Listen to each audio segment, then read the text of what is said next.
बच्चों, I am Rashmi your maths teacher. तो आज इस वीडियो में हम सॉल्व करने जा रहे हैं हमारी क्लास 12 एक्सरसाइज 6.1 का क्वेश्चन नंबर 5। और अगर आपको वीडियो पसंद आ रहा है तो चैनल को लाइक शेयर सब्सक्राइब करना ना भूलें। तो क्वेश्चन नंबर 5 आपको यहाँ पे क्या कह रहा है, 1 to 4 आपको अच्छे से समझ में आ गए। अब धीरे धीरे आगे जाओगे क्वेश्चन थोड़े चेंज होते जाएंगे, है ना। A stone is dropped into a quite lake and waves move in a circle at the speed of 5 centimetre पर सेकेंड। तो यहाँ पे क्या कह रहा है, जैसे कि मैं यहाँ पे एक लेक बना देती हूँ ना, ये मेरी क्वाइट लेक है। क्वाइट लेक है मतलब अभी इसमें पानी में कोई हलचल नहीं है ना, जैसा पानी है वैसे ही है। फिर क्या किया, किसी ने एक पत्थर इसके अंदर यहाँ पे फेंक दिया। अब पत्थर फेंकने से क्या होता है, आपने खुद देखा होगा, अगर आप एक बकेट के अंदर भी अगर आप कुछ हार्ड चीज पत्थर डालोगे तो उसमें भी क्या बनती है, वेव बनती है। तो वेव कैसे बनती है, इस तरह सर्कुलर बने, पहले छोटी बनेगी फिर बड़ी बनेगी फिर बड़ी बनेगी और इस तरह से वेव बढ़ती जाती है और इस तरह से आगे जा करके वो क्या हो जाती है, खत्म हो जाती है ना। इस तरह से हमारी वाटर वेव जो है वो बनती है सर्कुलर में। अब उसने कहा कि वो कौन सी स्पीड से बन रही है, 5 सेंटीमीटर पर सेकेंड की स्पीड से ये वाटर वेव बन रही है।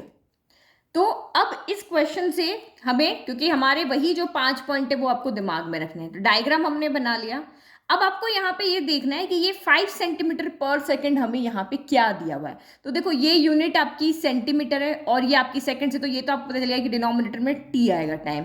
लेकिन आपके दिमाग में दो चीज आ रही होगी कि ये वेव जो है वो किसके बढ़ने से बन रही है, रेडियस के बढ़ने से बन रही है या सर्कल के, ये पेरीमीटर के बनने से बन रही है। या तो यहाँ पे 2πr है वो बढ़ रहा है, या ओनली रेडियस की वजह से ये आपकी बनी, क्योंकि 2πr में भी सेंटीमीटर ही आ रहा है, एरिया तो है नहीं कि सेंटीमीटर स्क्वायर हो जाएगा। तो ये चीज हमें यहाँ पे पहचाननी है, ठीक है। फिर आगे क्वेश्चन बढ़ते हैं। At the instant when the radius of the circular wave is 8 centimetre, यानी किसी एक बढ़ते बढ़ते किसी एक टाइम पे जाकर के, यहाँ रेडियस 0 थी, मान लो 1 थी, 2 थी, 3 4 5 6 7 8, इस तरह से जब आपकी जाते जाते रेडियस 8 सेंटीमीटर हो जाती है, how fast the enclose area increasing. तो आपको वो बताना है कि भाई कौन सी स्पीड से जो है वो इसका एरिया भी यहाँ पर क्या है, बढ़ रहा है। हमें यहाँ पे बताना है कि कौन सी स्पीड से इसका एरिया बढ़ रहा है। तो यहाँ पे टाइम है तो ये भी आपका टाइम ही होगा, है ना। तो हमें एक्चुअल में यहाँ पे dA/dt निकालना है, कहाँ पे, जब आपकी रेडियस कितनी हो, यहाँ पर 8 हो। तो ये तो हमें यहाँ पे निकालना है, वो हमें पता चल गया। बट हमें दिया हुआ क्या है, यहाँ पर पेरीमीटर वाला दिया हुआ है, रेडियस यानी dp/ हमें dt दिया हुआ है, यानी कि ये जो 5 है, या हमें dr/ यहाँ पे dt दिया हुआ है। ये दोनों में से हमें देखना है गिवन क्या है, पेरीमीटर के अकॉर्डिंग या रेडियस के अकॉर्डिंग। तो जब भी आपको इस तरह का कंफ्यूजन होना कि ये यहाँ पे क्या दिया हुआ है, तो जो हमें फाइंड करना है उसका आप यहाँ पे क्या कर लो, डिफरेंशिएशन कर लो। ए यहाँ पे क्या है, एरिया, एरिया यानी क्या हो गया, πr² हो गया। तो πr² हो गया तो हम इसका डिफरेंशिएशन करेंगे तभी हमें dA/dt मिलेगा। तो डिफरेंशिएट करो तो ये आपका dA/ क्या हो गया, dt हो गया। तो ये पाई हो गया। अब इसका डिफरेंशिएट करोगे यहाँ पे d/dt ऑफ क्या, r²। तो इससे हमें आइडिया लग जाएगा कि हमें क्या गिवन है। जब भी आप कंफ्यूज हो, नहीं पता चल रहा है, तो यहाँ से आप हेल्प लोगे ना। तो ये पाई हो गया, ये 2r का, r² का क्या हो जाएगा, 2 आगे आ जाएगा, r की पावर 1 कम हो जाएगा और ये dr/dt हो जाएगा।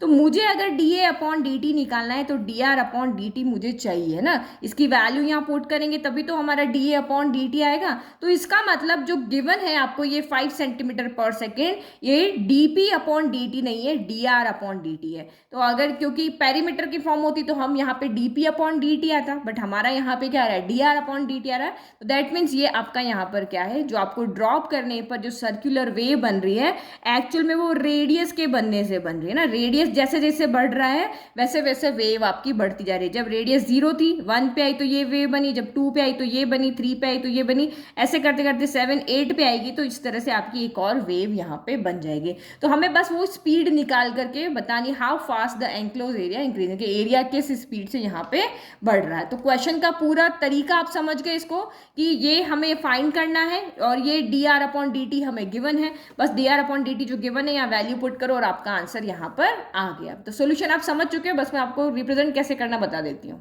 तो इस तरह से हम आंसर लिखेंगे, लेट एट एनी इंस्टेंट, मतलब किसी पर्टिकुलर टाइम पे जो the radius of the circular wave भी आर, उस सर्कुलर वेव की जो रेडियस है आर है और उसका एरिया जो है वो ए है। अब ये हमें गिवन है। उसके बाद हमारे जो पॉइंट थे हमने स्लिप बना रखी थी, तो उसके अंदर हमने यहाँ पे क्या कहा था, उसके बाद हम फॉर्मूला लिखते हैं ना। तो फॉर्मूला क्या हो गया, एरिया का पाई आर स्क्वायर हो गया, ये हमें गिवन है, ये हमें यहाँ पे फाइंड करना, सारा कुछ मैं आपको एक्सप्लेन कर चुके हैं ना।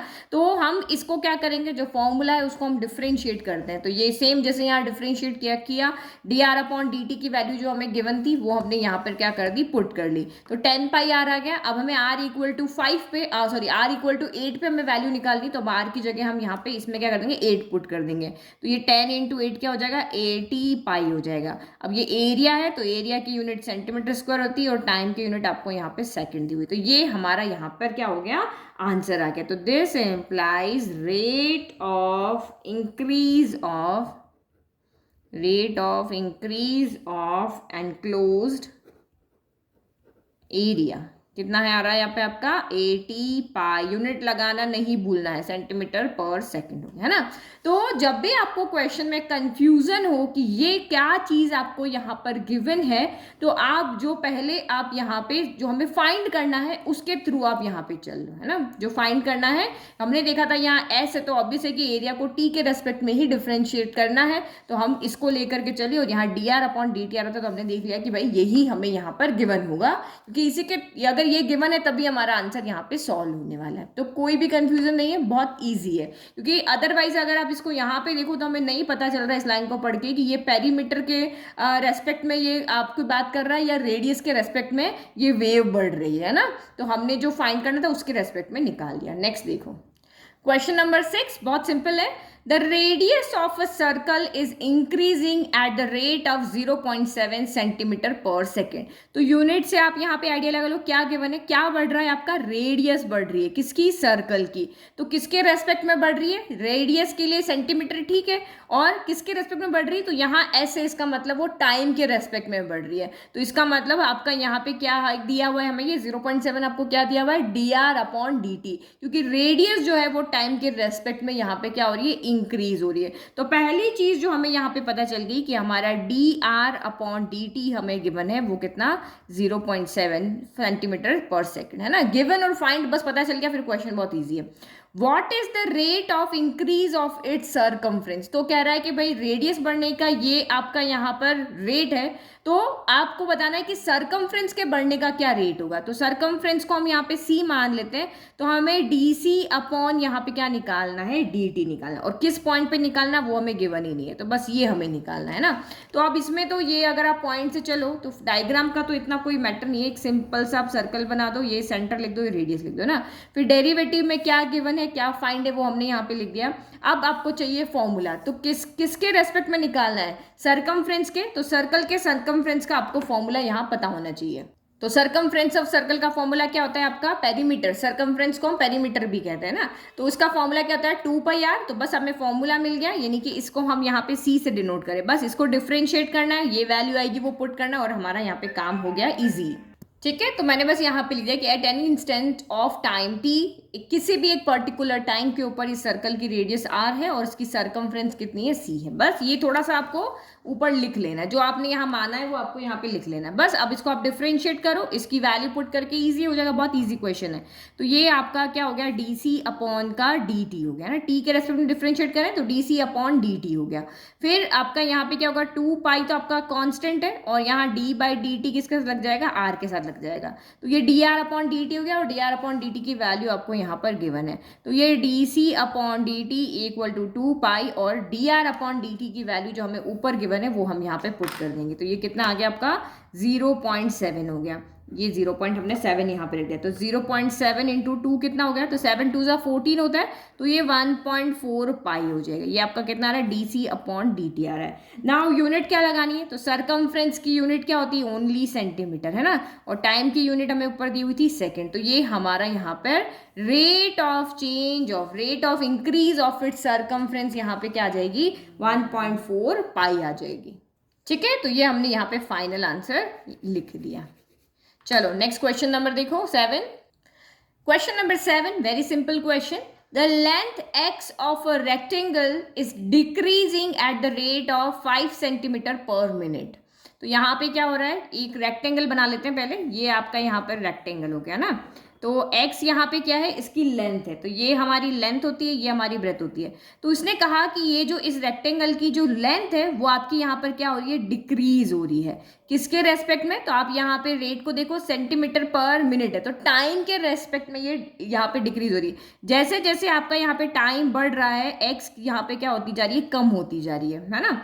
And the width y is increasing at the rate of 4 centimetre पर मिनट। और जो इसकी विड्थ है, चौड़ाई है, वो जैसे जैसे टाइम आपका पास होता जा रहा है, जैसे जैसे टाइम बढ़ रहा है, तो y यहाँ पे क्या हो रहा है, इंक्रीज होता जा रहा है। तो इन दोनों से हमने क्या आइडिया लगाया कि हमें dx अपॉन dt गिवन है, क्योंकि t के रेस्पेक्ट में ये चेंज हो रहा है ना।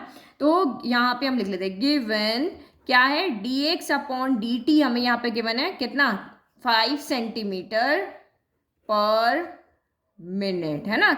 और ये क्या आपको गिवन है, dy अपॉन dt, तो dy अपॉन dt आपको यहाँ पे गिवन है 4 सेंटीमीटर पर मिनट, है ना। अब आपके दिमाग में एक क्वेश्चन आना चाहिए, देखो यहाँ पे आपको क्या दिया हुआ है, डिक्रीजिंग, और यहाँ पे आपको क्या दिया हुआ है, इंक्रीजिंग, यही दिया हुआ है ना। तो अभी तक तो सभी जगह इंक्रीजिंग आ रहा था, पहली बार आपका यहाँ पे क्या आया, डिक्रीजिंग आया। तो मैंने जब आपको इंट्रोडक्शन वीडियो पढ़ाया था इस 6.1 का, तो मैंने आपको कहा था कि एक के बढ़ने से दूसरा भी बढ़ रहा है, तो रेट ऑफ चेंज जो होगा वो पॉजिटिव रहेगा। ये अभी हम नेक्स्ट एक्सरसाइज में पढ़ेंगे, अब ये क्वेश्चन था इसीलिए मैंने आपको इंट्रोडक्शन में बता दिया कि ये क्यों बढ़ेगा क्यों घटेगा। और अब एक के बढ़ने से जो आपका यहाँ पे इंडिपेंडेंट है, उसके बढ़ने से अगर दूसरा घट रहा है तो dy बाई डी एक्स आपका क्या होगा, नेगेटिव होगा, है ना। दोनों बढ़ रहे हैं तो पॉजिटिव साइन आएगा, एक बढ़ रहा है एक घट रहा है तो यहाँ पे नेगेटिव साइन आएगा। तो इसने कहा कि टाइम के बढ़ने के साथ साथ x आपका यहाँ पे क्या हो रहा है, डिक्रीज हो रहा है, तो दैट मीन्स यहाँ पे आपका माइनस का साइन आएगा, और यहाँ पे दोनों ही बढ़ रहे हैं तो ये आपका पॉजिटिव ही रहेगा। तो डिक्रीजिंग के साथ में हम क्या शो, डिक्रीजिंग को हम कैसे शो करेंगे, नेगेटिव साइन लगा के, कि एक्स के यहाँ पे टाइम के बढ़ने पर एक्स यहाँ पे क्या हो रहा है, डिक्रीज हो रहा है, तो ये नेगेटिव साइन हमको यहाँ पे ये दिखा रहा है। अगर नेगेटिव पॉजिटिव साइन ना हो तो दोनों ही बढ़ने वाले दिखाएंगे, तो हमेशा जरूर थोड़ी ना होता है कि हमेशा एक के बढ़ने से दूसरा बढ़ेगा। आपने स्टॉक मार्केट के ग्राफ देखे होंगे तो कभी ऊपर नीचे चलता रहता है ना, सेम वैसे ही यहाँ पर है।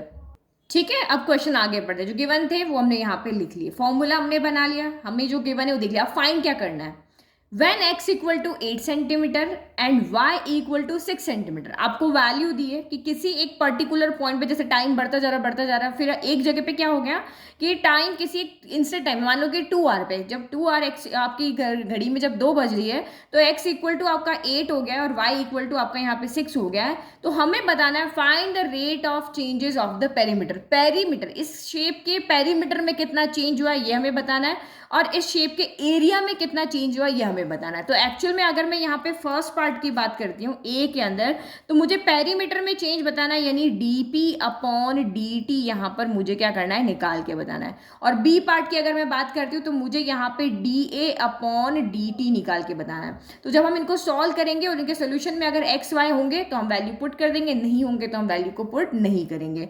तो अगर भी हम फर्स्ट पार्ट यहाँ पे करते हैं, तो पेरीमीटर क्या होता है, किसी भी रेक्टेंगल का पेरीमीटर होता है y plus y x plus x, यानी कि 2 टाइम्स x प्लस वाई हो गया। तो we know that perimeter of rectangle, perimeter of rectangle को हम p से डिनोट करते हैं, ये कितना हो रहा है, 2 ऑफ x प्लस वाई हो गया। तो हमें dp बाई dt निकालना है, तो यहाँ पे क्या करेंगे, हम इसको डिफ्रेंशिएट करेंगे, differentiating with respect to t के रेस्पेक्ट में डिफ्रेंशिएट करो, तो लेफ्ट में क्या हो जाएगा आपका dp ओवर dt हो जाएगा, और इक्वल टू 2, और यहाँ पे d by dt of x plus y लग जाएगा। अब d बाई dt दोनों के पास चला जाएगा, तो ये आपका यहाँ पर हो गया dp by dt equal to 2, ये आपका dx बाय आपका dt हो गया, और ये आपका यहाँ पे dy बाई dt हो गया।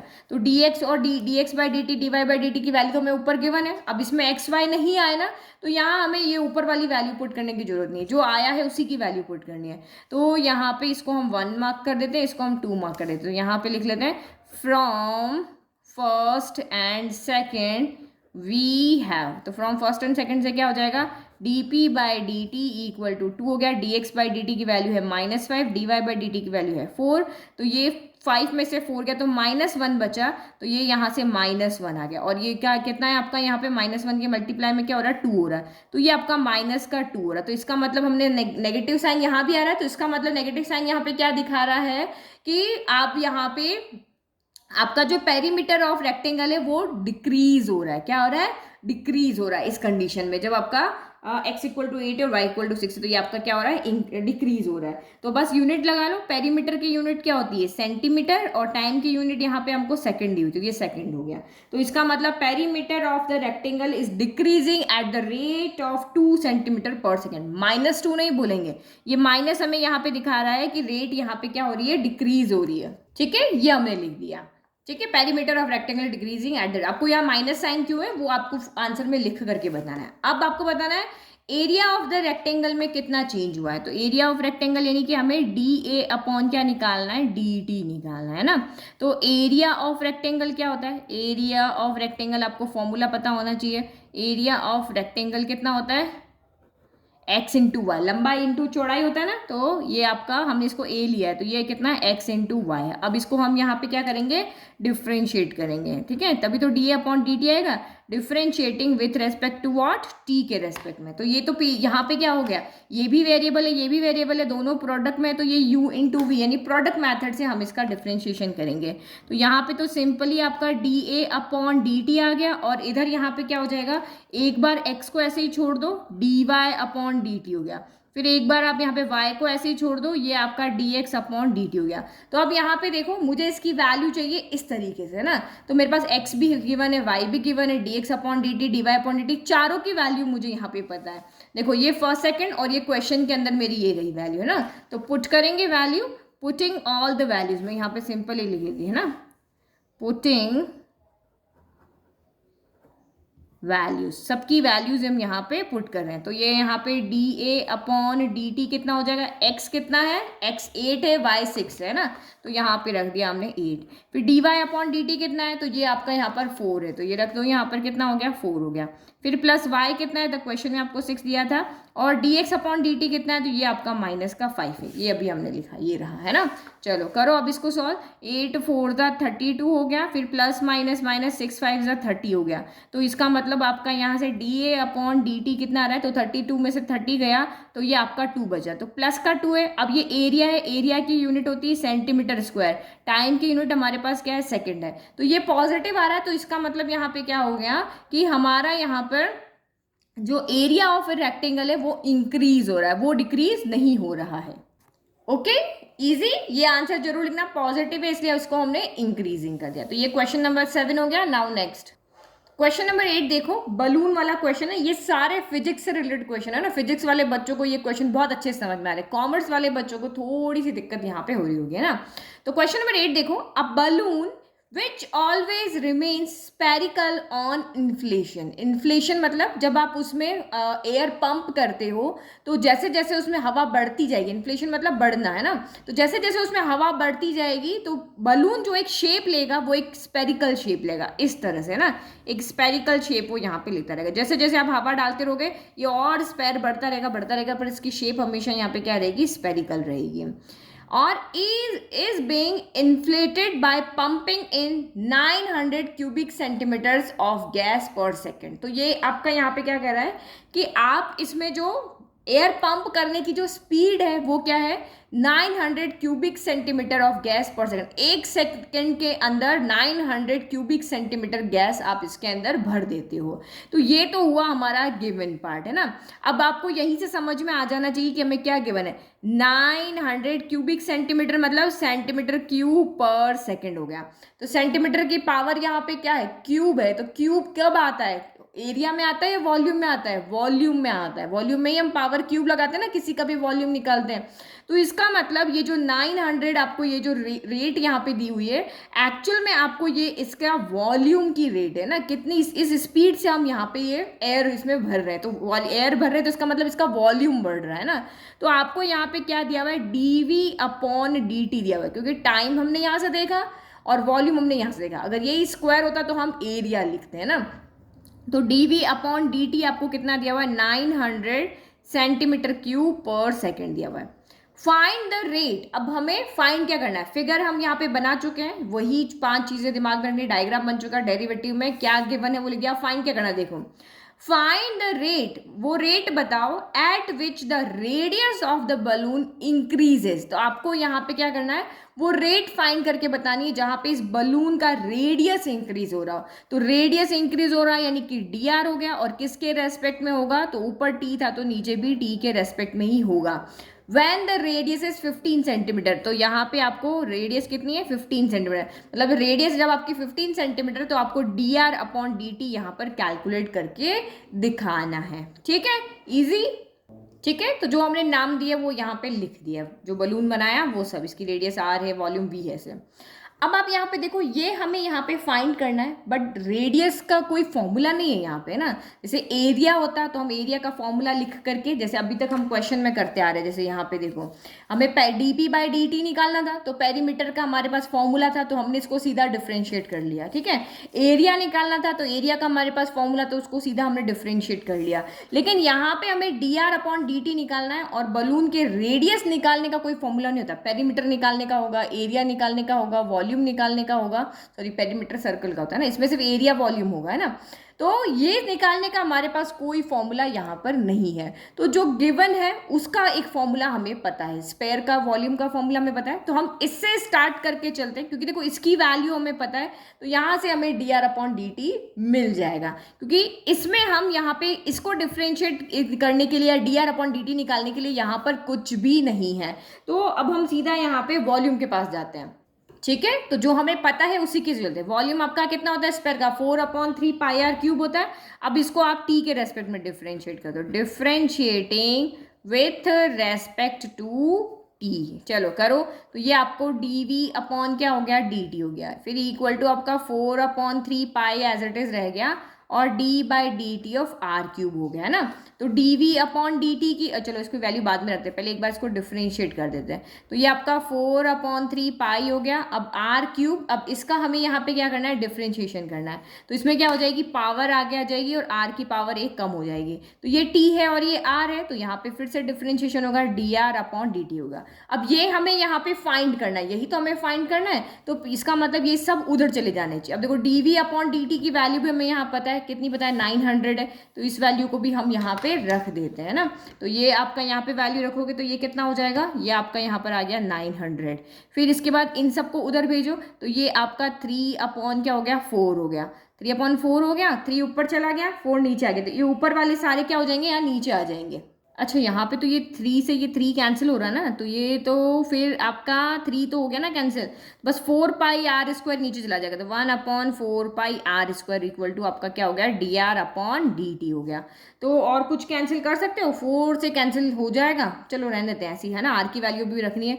तो this implies D r upon d T आपका यहाँ से कितना हो गया, 900/4 पाई आर स्क्वायर हो गया। अगर यूनिट लिखनी तो रेडियस किस में मेजर करते हैं, सेंटीमीटर में, टाइम किस में मेजर करते हैं, सेकंड के अंदर। अब आपको कहा है कि d r upon d t आप आर इक्वल टू 15 पे निकाल के बताओ, तो हम यहाँ पे d r upon d t निकालते हैं आर इक्वल टू 15 पे, तो d r upon d t at r equal to 15 पे, तो करो पुट यहाँ पे, ये आपका 900 हो गया डिवाइडेड बाई आपका 4 पाई हो गया, ये आपका 15 का स्क्वायर हो गया, है ना।